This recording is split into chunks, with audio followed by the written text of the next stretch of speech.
주일날이 기다려지고 앉으면 아 정말 잘 왔구나 라는 생각이 들어야 정상입니다.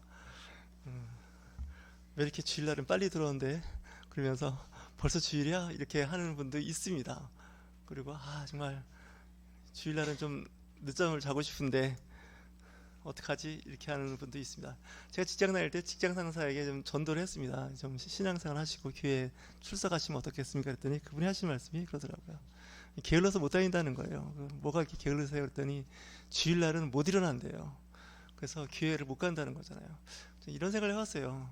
그 당시에 토요일날도 근무할 때인데 월요일부터 토요일까지는 그 이른 시간에 출근을 하면서 주일 예배는 보통 11시에 예배를 드리잖아요. 그죠? 그러면 뭐 출근할 때보단 좀 2시간 더 잘 수도 있고 그러면서도 충분히 다닐 수가 있는데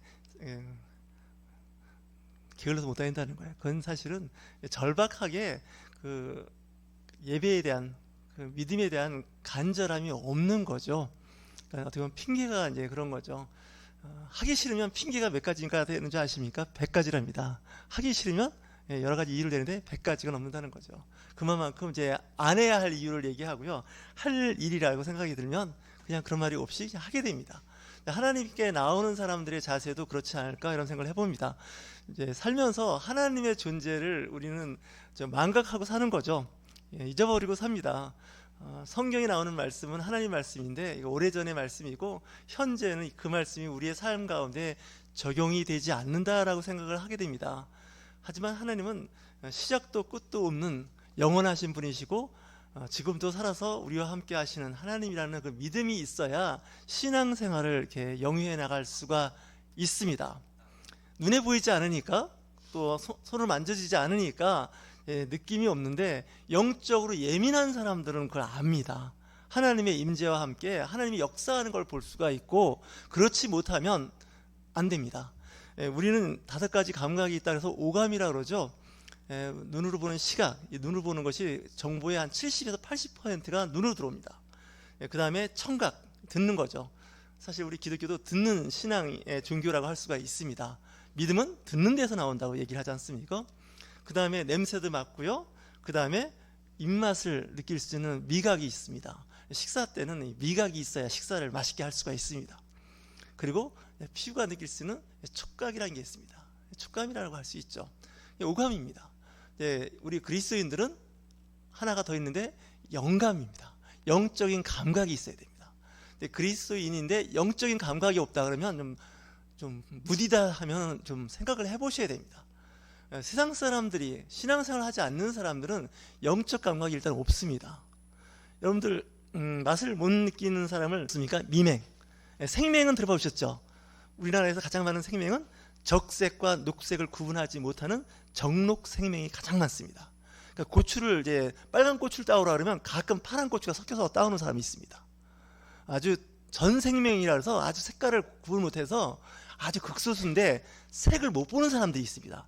그러니까 보는 모든 시각이 흑백으로 보는 사람이 있습니다. 아주 드뭅니다. 근데 대부분 경우 이제 일부 색을 못 보는 경우가 있는데 토마토 빨간 걸 고르라 그러면 파란 토마토를 이렇게 따온단 말이죠. 그래서 물어봤습니다. 제가 개인적으로. 아니 그렇게 색깔이 구분이 안 됩니까? 그랬더니 구분이 잘 안 된다는 거예요. 이런 분들은 과수원할 때 과일 따오라 그러면 안 됩니다. 익지 않은 과일을 막 따옵니다. 그래서 이제 여러 가지 좀 제한이 있는데 그 이현세 씨인가요? 그 만화가 그 까치라고 맞나요? 네. 이현세 그 만화가 유명하잖아요.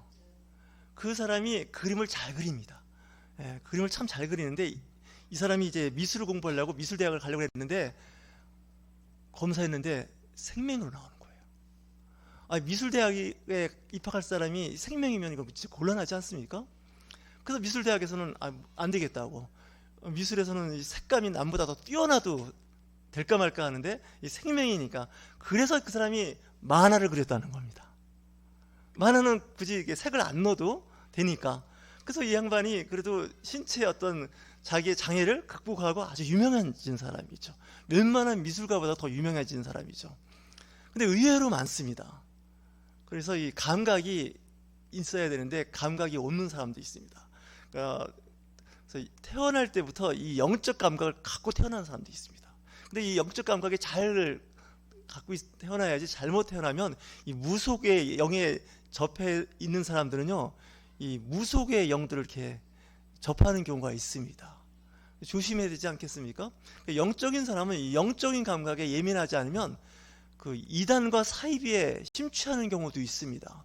그래서 바른 그 감각을 갖는다는 것이 상당히 중요한 거죠. 냄새도 마찬가지입니다. 불이 났습니다. 불이 나면 어떨까요? 타는 냄새가 나죠. 그래서 불이 났구나 해서 조기를 발견해서 그 대응할 수가 있는데, 이 미행 내지는 뭐 후각의 냄새를 못 맡는 이런 사람들은 그 냄새 못 맡는 거예요. 굉장히 위험한 거죠. 그래서 사람은 이 감각이 있어야 됩니다. 신경의 어떤 감각이 좀 예민하지 않으면 좀 생활하는데 좀 어려움을 겪을 수가 있게 됩니다. 그 외에 여러 가지 감각이 있는데, 혹시 평형 감각이라고 들어보셨습니까? 사람이 이 균형을 잡아야 걸어를 다니는 겁니다. 근데 이제 우리가 잠깐 비틀비틀거리고 어지러우면 넘어질 수가 있습니다. 그래서 요즘에 넘어지는 분들의 이야기를 들어보니까 이 귀에 전정기관이 있습니다. 달팽이 기관하고 옆에 있는 그 소리를 듣는 기관하고 같이 있는 이 전정기관이 이 균형을 잡아주는 감각을 갖고 있습니다. 보통 그 세반고리관하고 이렇게 붙어 있는 건데, 세반고리관은요, 세 개의 그 반고리의 모양이 있다 그래서 세반고리관입니다. 이게 가로 세로 높이 이렇게 X, Y, Z 축이 있어가지고 사람이 서 있는지 누워 있는지 기울어져 있는 걸 느낄 수 있는 감각이 있습니다. 우리 옛말에 접시물에도 사람이 빠져 죽는다는 말이 있죠. 이게 말이 맞습니다. 왜냐면 얕은 물인데도 이 평형 감각을 잃어버리면 그냥 물에 빠져도 위아래를 잘 모르게 됩니다. 특히 당황하게 되면 잘 모른다는 거죠.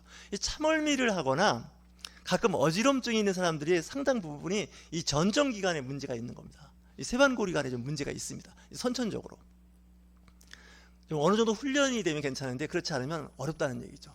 그 사람이 감각이 6감, 7감, 8감 감각이 상당히 많이 있다는 거예요. 근데 우리는 보통 이제 모르고 사는 거죠. 특별히 우리 그리스도인들은 영적인 감각이 좀 예민해지셔야 됩니다. 그러려면 말씀과 기도로 무장이 안 되시면 어렵습니다. 그리고 하나님께 기도하셔서 성령으로 충만케 해달라고 기도하셔야 됩니다. 그렇지 않으면 이 영분별이 안 됩니다. 예배나 기도나 찬송이 전혀 나한테 현실감 없게 다가오거나 문제가 있다는 거 한번 체크해 보셔야 됩니다. 내 영적 감각이 혹시 안개 속에서, 오리무중 속에서 헤매고 있는 것이 아닌지. 여러분, 운전하실 때 안개가 자욱하게 낀 낮에 운전하기가 굉장히 어렵습니다. 가시거리가 짧아지죠. 시계가 짧아진다 그러죠. 그래서 안개가 지독하게 끼는 날은 어때요?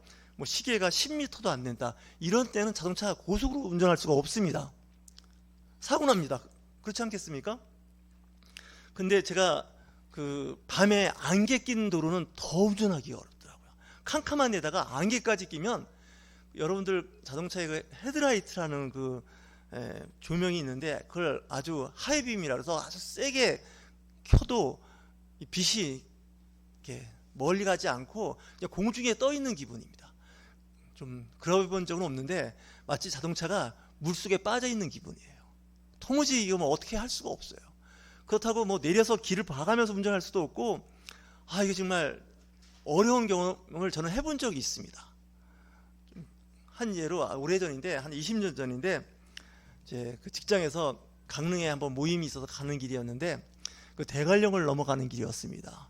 넘어갈 때까지는 날씨가 좋고 괜찮은데, 넘어가고 그 동해 쪽으로 넘어가기 시작하는데 안개가 끼는데, 얼마나 지독한 안개가 꼈는데 정말 2, 3m가 안 보일 정도입니다. 그냥 낮인데 자동차가 그냥 아주 짙은 안개 속에, 낮인데 캄캄합니다. 그냥 이렇게 덮여 있는 것 같아요. 그러니까 높은 산이니까 그럴 수 있다는 생각이 드는데, 정말 엉금엉금 기어 내려온다고 할 만큼 운전하는데 어려움이 있었습니다. 정말 대책이 없어요. 자동차가 켤 수 있는 모든 등을 다 켜도 이게 뭐 밝아지지가 않는 거예요. 중요한 건 이 사고 날 가능성이 있다는 건, 앞에서 오는 차와 뒤에 따라오는 차가 이 추돌 사고 날 위험도 있지 않습니까? 그러니까 대낮인데도 비상등을 다 켜는 거예요. 깜빡깜빡하면서. 왜냐면 내가 지금 내 차의 위치를 상대방한테 알려야 되지 않겠습니까? 진짜 힘들더라는 거예요. 근데 혹시 여러분들 신앙생활에 그런 상태에 혹시 있지 않는지 보셔야 됩니다. 영적으로 잠들어 있거나 그런 아주 운무 속에, 구름 속에, 그런 안개 속에 들어가면 정말 쉽지 않습니다. 성경의 상당한 많은 부분에서 그 선지자가 설교했고 정말 외쳤던 그 메시지의 상당 부분은 이스라엘 백성들이 전체가 그런 안개 속에 갇혀 있는 듯한 영적 상태에 있었기 때문에 그 선지자들이 좀 정신 좀 차리라고, 깨어 있으라고 이야기한 겁니다. 군에서 생활해 보신 분들은 이 경계 근무라는 게 있습니다. 그것은 이제 24시간 군 부대를 지키는 겁니다. 특히 유병소라고 있죠. 군 검문소 들어가려면 유병소라고 있는데 거기 보면 항상 2명 이상이 보초를 쓰게 돼 있습니다. 한 명이 아닙니다. 항상 2명입니다. 그래서 24시간 군대는 초병이라고 그러죠. 지킨다는 거죠. 그래서 군 부대로 들어오는 사람과 나가는 사람을 통제를 합니다. 초병, 경계병의 그 원칙 중에 하나가 뭐냐면 직속상관 외의 명령을 듣지 않습니다. 다시 얘기해서 직속상관이 그 사람 들여보내 하면 들여보내는 거고 들여보내지 마 하면 들여보내지 않습니다.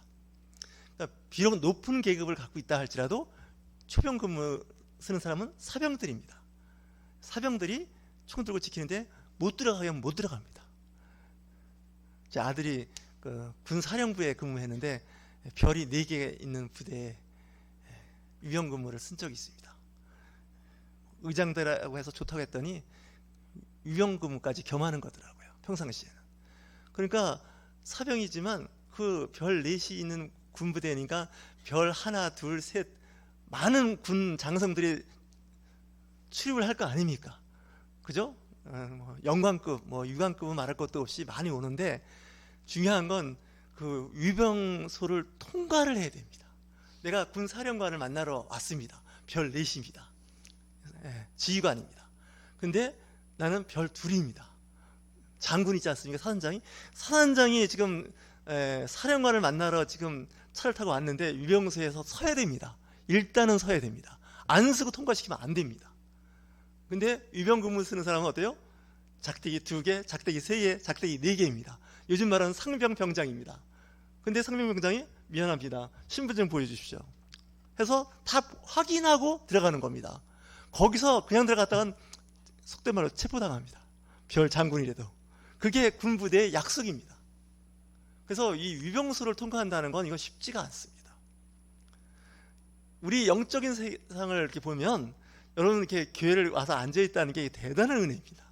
왜냐하면 내 발로 걸어 들어온 것 같지만 하나님의 허락 없이는 그렇게 되지 못합니다.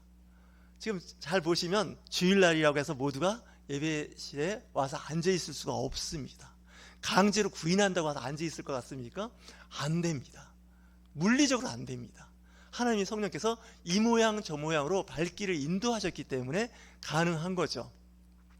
제가 3일 전에 한번 몸살이 나봤습니다. 정말 몇 년 만에 몸살이 났는데 정말 힘들더라고요.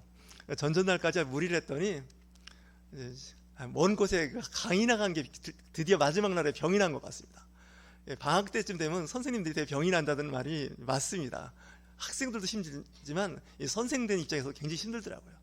그날 이제 종강 예배 드리고 좀 늦게 올라오다가 힘들어서 그 다음날 일어나는데 못 일어나겠더라고요. 몸살이에요. 이 근육통 때문에 너무너무 힘들어요. 그래서 이게 내 의지대로 가고 싶은 교회이고 오고 싶지만 올 수가 없는 거예요. 몸이 못 움직이는 거 아닙니까? 그래서 하나님의 도우심이 없이는 세상에서 평범한 일조차도 되지 않는다는 거예요. 오늘 특별히 본문 말씀을 드린다면 지금부터 2700년 전 이야기입니다. 굉장히 오래된 이야기입니다. 예수님 오시기 전 700년 전에 남유다라는 나라가 있었습니다.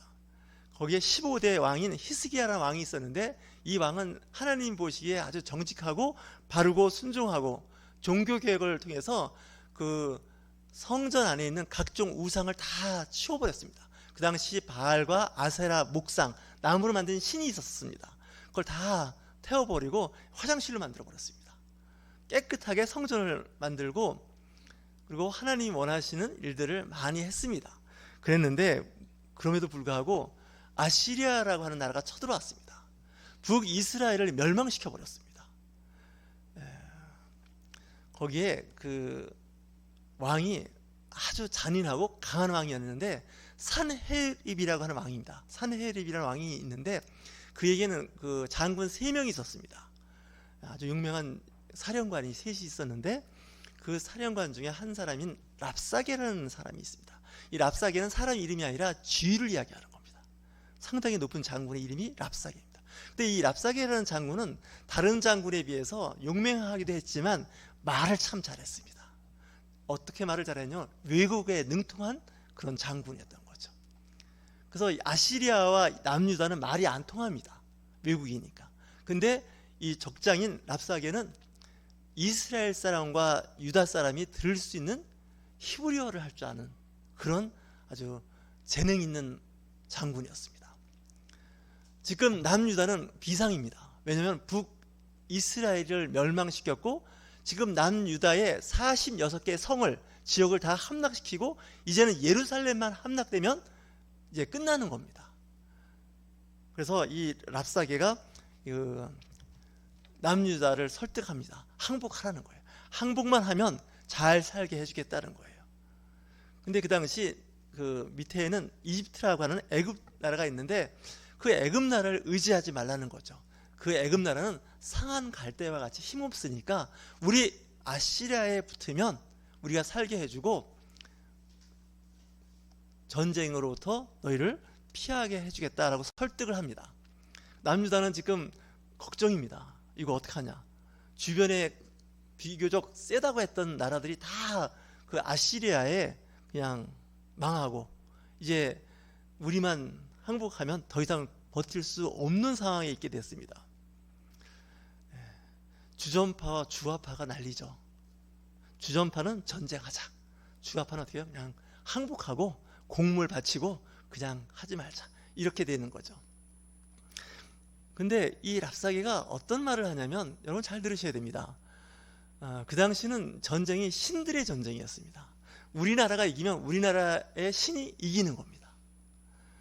그러니까 이 랍사게가 아시리아의 그 신이 너희들이 믿는 야훼라고 하는 신보다 더 강하다라는 것을 이야기하는 겁니다. 너희들이 믿는 그 신은 신도 아니야. 그거 알 수 있지. 북이스라엘 망한 거 봤지. 그 나라의 많은 민족과 국가들이 다 우리 신에게 졌어. 그 조그만 남유다의 그 하나님 야훼가 뭐 이렇게 세니? 그러니까 항복해. 우리나라의 신이 진짜 신이야. 이렇게 이야기를 하는 겁니다. 이때 히스기야와 이사야라는 선지자죠. 하나님께 부르짖어 기도했다는 겁니다. 그래서 오늘 역대하 32장 20절 말씀이 히스기야 왕이 아모스의 아들 선지자 이사야와 더불어 하늘을 향하여 부르짖어 기도하였더니 이 말씀이 그렇게 나온 겁니다. 역사적 배경이 있었다는 거예요. 요즘 말하면 목사님과 함께 성도들이 모여서 열심히 기도했다는 거예요.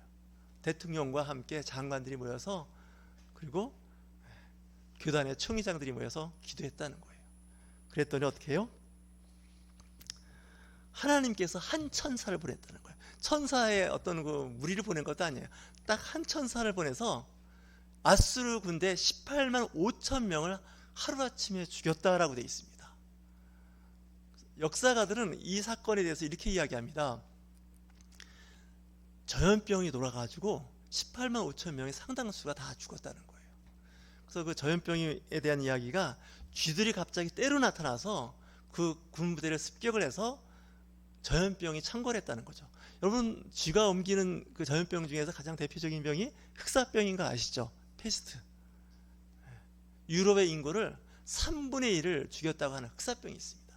학자들은 흑사병이 아니겠느냐 이렇게 이야기하죠. 근데 쥐에는 그 쥐벼룩이 살고 있기 때문에 쥐벼룩이 옮기는 건데 쥐 몸에는 또 그 진드기 같은 이 종류가 있습니다. 여러분 이가 옮기는 전염병 중에 기억나는 거 있습니까? 요즘은 이를 구경하기가 어렵죠. 혹시 이가 있는 사람 있으면 저한테 얘기해 주십시오. 저도 좀 보고 싶습니다. 하도 오래돼 갖고 제가 초등학교, 중학교 때까지만 해도 이가 있었습니다.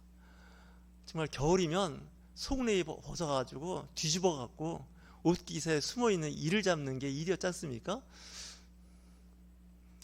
이를 잡아본 사람만이 압니다. 요즘에 이 잡아볼 기회가 없는데, 근데 이가 물리면요 몸이 가렵습니다. 기억나십니까? 가려워요. 근데 이가 옮기는 것 중에서 그 발진티푸스라는 게 있습니다. 들어보셨습니까? 발진티푸스. 1차 대전과 2차 대전에서 그 많은 군인들이 그 이 발진티푸스에 걸려가고 이 전의를 상실해서 전쟁하는데 참 어려움이 있었습니다. 이 전쟁을 할 때 군인들이 이렇게 밀집해 있지 않습니까? 근데 군인들이 이렇게 오랫동안 한 장소에 이렇게 밀집해 있으면 씻을 수가 없습니다. 그렇죠? 그러니까 더럽잖아요. 여러분도 지금 날마다 샤워하고 그러니까 괜찮지, 한 석 달, 두 달씩 샤워 안 하고 그냥 목욕 안 하고 입던 옷 입으면 참 이상한 일이 많지. 이가 생깁니다. 그러니까 이가 생긴다는 건 없던 이가 생기는 게 아니라 이가 어디서 들어와서 살게 된다는 얘기예요. 그러니까 과거에 이가 많았다는 얘기는요, 좀 더러웠다는 거예요, 환경이. 그 이가 너무 많으면 어떻게 해요? 엄마들이 그 옷을 다 삶았잖아요, 솥단지에 넣고. 근데도 또 생겨요. 식구 중에 한 사람만 이 있으면요, 그 식구를 다 전파시켜요. DDT라는 거 뿌린 거 아시죠? 하여튼 그 어르신들 말씀에 의하면 그 옛날에 국민학교 때는 수업 시간에 이 잡는 시간이 따로 있을 정도였대요. 저는 그런 시대는 다니지는 않았어요. 집에서 이 잡는 정도지 학교에서 단체로 이 잡는. 그래갖고 겨울에 저는 그 기억도 나요. 그냥 옷을 벗어갖고 뒤집어갖고 그 영하의 날씨에 바깥에 옷을 던져놓는 거예요. 이 얼어 죽으라고. 아 정말 껴입어도 부족한 옷을 하여튼 가려우니까 그잖아요. 근데 그 상처 부분으로 발진티푸스라고 하는 세균이 들어가면 그 발진티푸스 걸리면 열이 나고 이 사람이 아주 무기력해져요. 그래서 과거에 전쟁에서 가장 힘들었던 게 뭔지 아십니까? 이 전쟁보다 더 무서운 게 전염병입니다. 전쟁을 할 수가 없어요. 상당수 사병들이 다 전염병에서 시름시름 앓고 누워 있는데 그거 어떡하겠습니까? 전쟁할 수가 없어요. 그래서 이 아수르 군대가 강성했던 건 틀림없는데 이 전염병에 의해서 그냥 후퇴했다는 거예요. 자기 나라로 돌아갔다는 거예요. 그랬는데 이 사네립 왕이 자기 나라에 들어가서 죽습니다. 살해당합니다. 그러니까 하나님께서 그들의 기도를 들어주셨어요. 남유다의 왕과 이사의 기도를 들어줬다는 거예요. 부르짖어 기도하였더니. 여러분 어려움이 있으시면 걱정하지 마시고 누구한테 이야기하기보다는 부르짖는 기도가 중요해요. 여러분 교회 나와서 기도할 수 있잖아요. 비번 다 알려드렸잖아요. 근데 사람들이 기도 안 해요. 집에서 좀 하거나 직장에서 하거나 그냥 그렇게 말아요. 저는 좀 한국 교회가 망가진 여러 가지 이유 중에 하나가 목사님들이 가장 큰 책임이 커요. 설교를 너무 잘해서 문제예요. 어떻게 설교를 잘했냐면 예배는 삶이 예배라고 가르쳤어요. 꼭 예배는 교회에서 드리는 예배만이 전부가 아니라 삶이 예배라고 가르치는 바람에 신자들은 그렇게 설교를 하면 어떻게 알아듣는 줄 아세요? 교회 안 가도 내 생활이고 예배니까 그 삶이 예배인데 뭐 꼭 교회 가서 예배 드려야 되냐, 이렇게 해석을 해요. 이렇게 적용을 시켜요, 신자들은.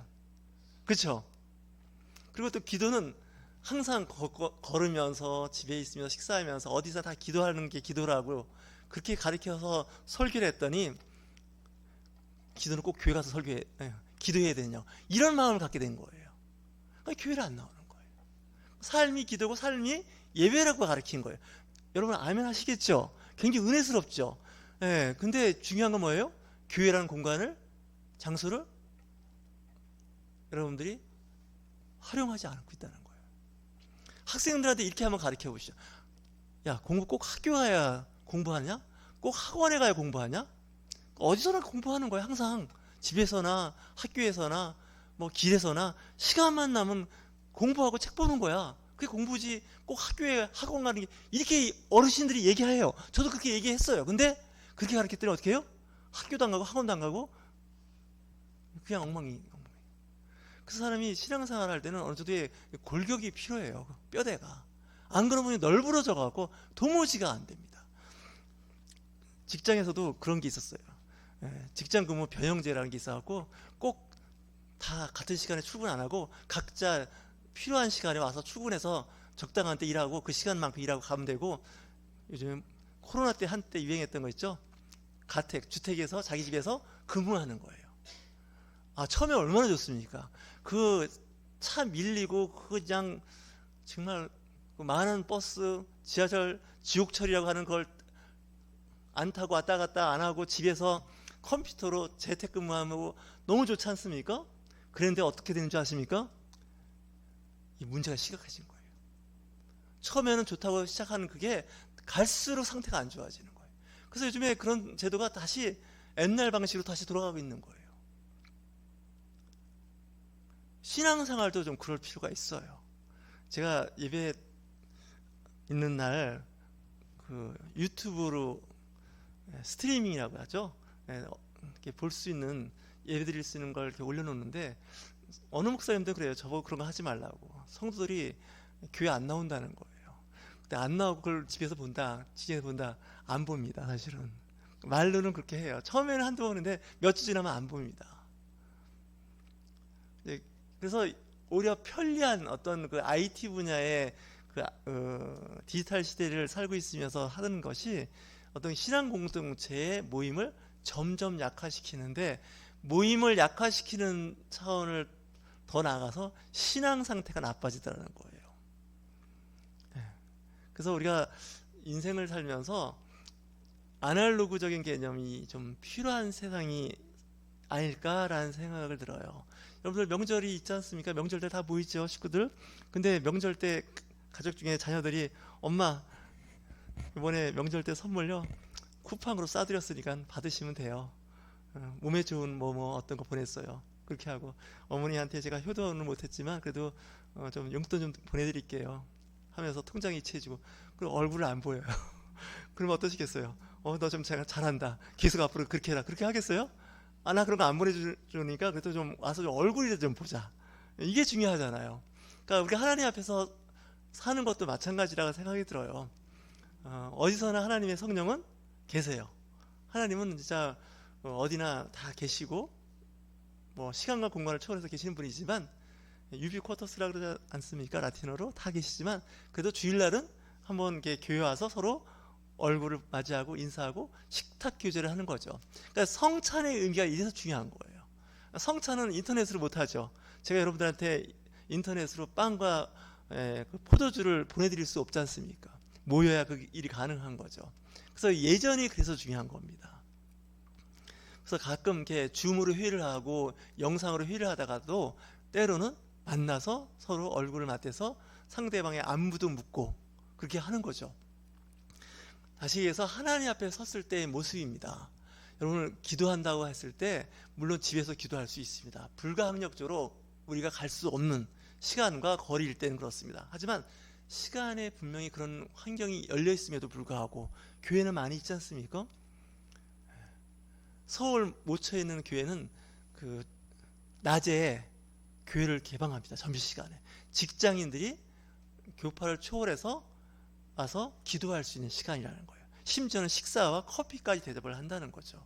왜냐하면 직장인들한테 예배할 수 있는, 기도할 수 있는, 차 마실 수 있는 시간과 공간을 준다는 거죠. 참 중요하지 않습니까? 직장에서 기도하는 것보다는 잠깐 나와서 가까운 교회 나와서 한다는 거죠. 여러분, 교회를 사랑하시고 그 공간에 대한 사모하는 마음이 있으셔야 됩니다.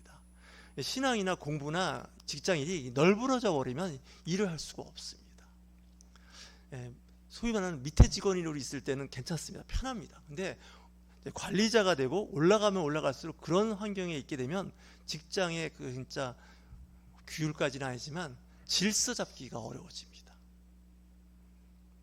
그래서 출근할 땐 그래도 9시에 출근하고 5시에 퇴근하고 이런 시간을 지켜줘야 그 안에서 작업 지시와 확인 같은 게 일어나는데, 그게 잘 안 되면 안 됩니다. 어쩌다 한두 번은 그럴 수 있지만 그 일을 계속해서는 안 된다는 거죠. 어쨌든 간에 히스기야는 전쟁을 하지 않고 이겼습니다. 기도했더니 18만 5천 명이면 엄청난 군대 숫자입니다. 이 당시 2700년 전에 18만 5천 명은요 예루살렘 인구보다도 많은 숫자입니다. 예수님 당시에 예루살렘 인구가 10만 정도도 안 될 때인데 그 예수님 오시기 전 700년 전에 18만 5천 명이면요, 이건 진짜 새카만 군대가 예루살렘을 포위하고 있다는 거예요. 이건 전쟁 하나마나 지는 거예요. 그 안에서 굶어 죽든지 목말라 죽든지 포위하면 전쟁할 필요도 없어요. 근데 하나님께서 그 18만 5천 명을 하룻밤에 다 해결했다는 거예요. 우리의 문제도 그래요. 도저히 인간의 힘과 생각으로는 해결할 수 없는 문제들이 많아요. 우리한테 가장 큰 문제가 뭔지 아세요? 건강 문제예요. 아주 그 난치병에 걸리면 인간의 힘이 어떻게 할 수가 없다는 걸 느끼는 게, 의사나 뭐 간호사나 약사들이 공통적으로 하는 말 있지 않습니까? 이거 정말 어렵습니다. 현대 과학과 의학으로는 어려운 병입니다. 이렇게 하면 어떻게 하시겠습니까? 두 번째 문제가 뭘까요? 경제적인 문제입니다. 지금 내가 몇 억이 필요한데 그 몇 억을 어떻게 융통해서 쓰겠습니까? 제1금융권이라고 하는 은행권에 가서 한번 돈 얘기를 한번 해보십시오. 그럼 꼭 그 얘기할 겁니다. 혹시 담보가 있습니까? 물어볼 겁니다. 은행은 안 주겠다는 얘기는 안 합니다. 그죠? 주는데 그 돈을 줄 만큼 당신이 가지고 있는 어떤 재산상의 담보물이 있습니까? 라고 이야기를 하는 거죠. 내가 5억을 빌리려고 하는데 내가 100억 정도에 상당하는 부동산을 갖고 있다 그러면 5억 빌리기가 쉽습니까? 어렵습니까? 쉽습니다. 그냥 가서 5억을 달라고 하면 안 됩니다. 근데 부동산이 100억이나 200억 정도 있는데 깨끗한 100억과 200억입니다. 융자 없는 100억입니다. 200억입니다. 5억쯤 좀 담보로 좀 빌려 쓰겠습니다. 그러면 은행은 두말 하지 않고 그냥 그날 줄 수도 있습니다. 왜냐? 담보가 튼튼하잖아요. 근데 살고 있는 집이 1억 5천밖에 안 되는 집에 살면서, 그것도 전세 살면서 5억을 빌려달라 그러면 은행에서 죄송합니다, 다른 데 가보시라고 합니다. 우리는 거래 안 합니다. 왜냐? 1억 5천 전세에 살고 있으면서 5억을 빌린다 그러면 그 사람을 뭘 믿겠습니까? 신체 포기각서 쓰시겠습니까? 내 장기를 다 담보로, 내가 갖고 있는 몸밖에 없습니다. 그거 윤리적으로 안 통하는 얘기입니다. 이 경제적인 어려움이 굉장히 셉니다. 생각보다. 어떤 분은 그러더라고요. 돈 벌 수 있는 기회가 있는데 돈이 없어서 돈을 못 번다는 거예요. 이거 투자하면 분명히 돈이 된다는 거예요. 근데 투자할 돈이 없다는 거예요. 소위 말하는 시드몬이라는 거 있죠? 종잣돈이 없다는 거예요. 우리 많이 그런 거 보잖아요. 그죠? 알면서도 돈을 못 버는 거예요. 그래서 건강과 이 물질 문제는 굉장히 어려운 거예요. 현대인들이 살아가는데. 과거에도 그랬고 지금도 그렇고 앞으로도 그럴 겁니다. 이 영적 세계에서 이걸 해결하지 않으시면 저는 안 된다고 봅니다. 하나님이 도우시면 난 이 문제가 다 잘 된다고 믿는 사람 중에 한 사람입니다. 근데 우리는 과거의 기억에 의하면 믿는 마음을 했음에도 불구하고 안 됐다는 그 추억 때문에 기도도 안 하고 과연 될까라는 생각을 합니다. 오늘 특별히 역대하 32장의 히스기야의 예를 들어서 설명을 했지만, 말씀을 선포하는 거지만, 이렇지 않은 왕도 많이 있었습니다. 선지자들도 많이 있었습니다. 근데 지금 이 짧은 말씀 전후의 그 맥락을 잘 읽어보시고 이해하셔야 됩니다.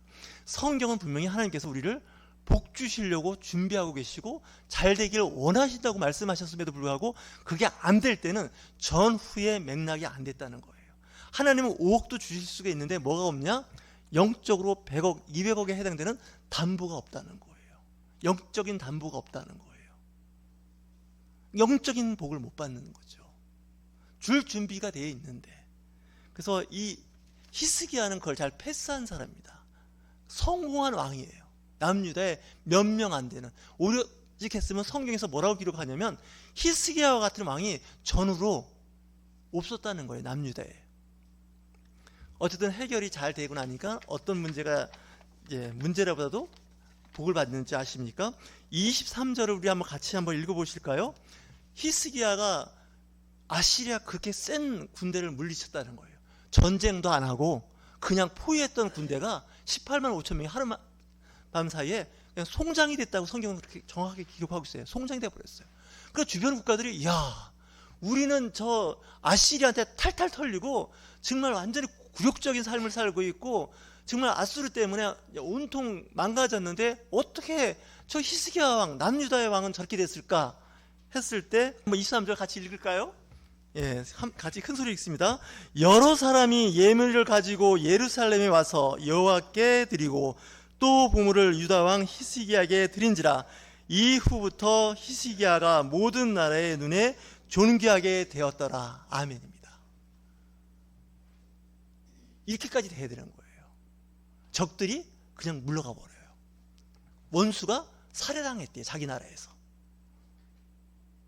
그리고 자기 나라는 잘 보존됐고, 그리고 주변 국가나 주변에 있는 사람들이 선물을 갖고 와서 하나님께 예물을 드리고, 그리고 히스기야 왕한테 보물을 갖다 바치더라고요. 당신은 확실히 하나님의 성령이 함께하는 사람입니다. 우리 한번 옆에 있는 분들과 고면하고 마치겠습니다. 당신은 하나님의 성령이 함께하시는 분입니다.